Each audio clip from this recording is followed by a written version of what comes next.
નમસ્તે. ખબર ગુજરાતના દર્શકો, હું એડવોકેટ ધ્વનિ લાખાણી લો લિટરસી સિરીઝમાં આપનું સ્વાગત કરું છું. આજે આપણે વાત કરવાના છીએ ફ્રીડમ ઓફ સ્પીચ અને માનહાનિ વિશે. ભારતીય બંધારણમાં દરેકને પોતાની સ્વેચ્છાએ જે બોલવું હોય, જે પણ પ્રસ્તુત કરવું હોય કે જે પણ વ્યક્ત કરવું હોય એ કરવાની આઝાદી આપવામાં આવે છે. પણ એની સાથે સાથે એના ઉપર કાપ મૂકતો એક કાયદો એ છે જે માનહાનિનો છે. માનહાનિનો કાયદો એવું કહે છે કે તમે કોના વિશે ખોટી અથવા તો અપૂર્ણ જાણકારી કે એના પર કોઈ પણ જાતની કોમેન્ટ્સ જે અસત્યથી કે અધૂરી જાણકારીથી કરેલી હોય એવું કોઈ પણ જગ્યાએ કોઈ પણ લોકોની હાજરીમાં કરો જેનાથી એની પ્રતિષ્ઠાને, એના માન સન્માનને કોઈ પણ જાતની હાનિ પહોંચી શકે તો એ કૃત્ય તમારું માનહાનિ ગણાઈ શકશે. આ માનહાનિ ડિજિટલ પ્લેટફોર્મ પર બી આજકાલ બહુ જ થાય છે.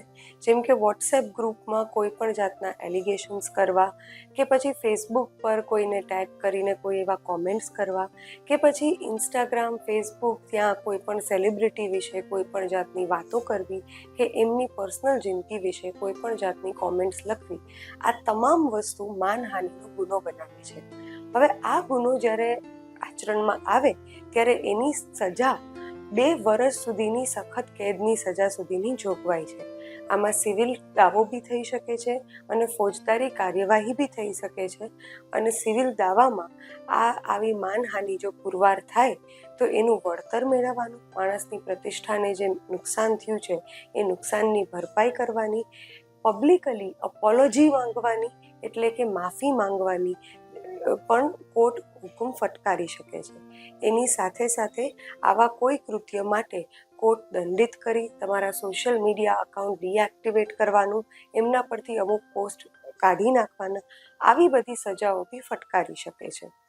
માનહાનિનો ગુનો છે એ ખાલી અધૂરી વાત હોય તો પણ થઈ શકે છે. કોઈ પણ કેરેક્ટર એલિગેશન્સ થાય એમાં થઈ શકે છે. અને કોઈ પણ એવી જગ્યાએ જ્યાં 2 વ્યક્તિઓ જેની સાથે આ વાર્તાલાપ થાય છે એના સિવાય ત્રીજું વ્યક્તિત્વ કોઈ પણ પ્રેઝન્ટ હોય અને એની સામે કોઈ પણ એવી ચર્ચા થાય જે સામેવાળા વ્યક્તિની પ્રતિષ્ઠાને નીચી પાડે છે યા તો એના કેરેક્ટર પર કે એની કોઈ પણ વાત પર લોકોને ડાઉટ ઊભો થાય એવી સંભાવના કરે છે, આ બધી જ પરિસ્થિતિમાં એને માનહાનિ કહેવાય છે. માનહાનિ જો તમારી સાથે ક્યારેય પણ થઈ હોય તો તમે કોઈ પણ નજીકના પોલીસ સ્ટેશનમાં કોઈ પણ સમય મર્યાદા વગર એની ફરિયાદ લખાવી શકો છો. સિવિલ કોર્ટમાં 3 વર્ષ સુધીમાં એના માટેનો દાવો કરી શકો છો. અને આવી માનહાનિ જે છે એ તમારા બંધારણીય હકની ખૂબ જ અગેન્સ્ટમાં છે. એટલે એના માટે આ કોઈ પ્રોસિડિંગ્સ હાથ ન ધરવા હોય તો બંધારણીય રીતે રીટ પ્રોસિડિંગ્સ પણ હાથમાં લઈ શકો છો.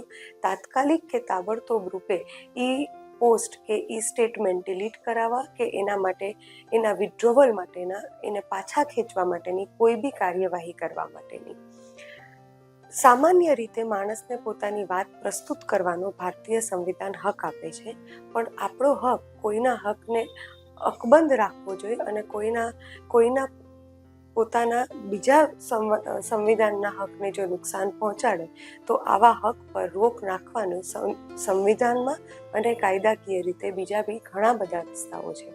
એટલે કોઈ પણ જાતનું સ્ટેટમેન્ટ સોશિયલ મીડિયા પર આપવા પહેલાં કે કોઈ પણ લોકો વિશે કોઈ પણ જાતની કોમેન્ટ કરવા પહેલાં એ જરૂરથી યાદ રાખવું કે આ એક મોટા કાયદાકીય ગુનો બની શકે છે અને એક લાંબી કાયદાકીય લડતનો તમને ભાગ બનાવી શકે છે. આવા જ બીજા અંકો સાથે આપણે લો લિટરસી સિરીઝમાં ઘણા બધા ટોપિક પર, ઘણી બધી મુદ્દાઓ પર ગહન ચર્ચાઓ કરી છે. આગળ ફરી મળીશું. ત્યાં સુધી જય શ્રી કૃષ્ણ.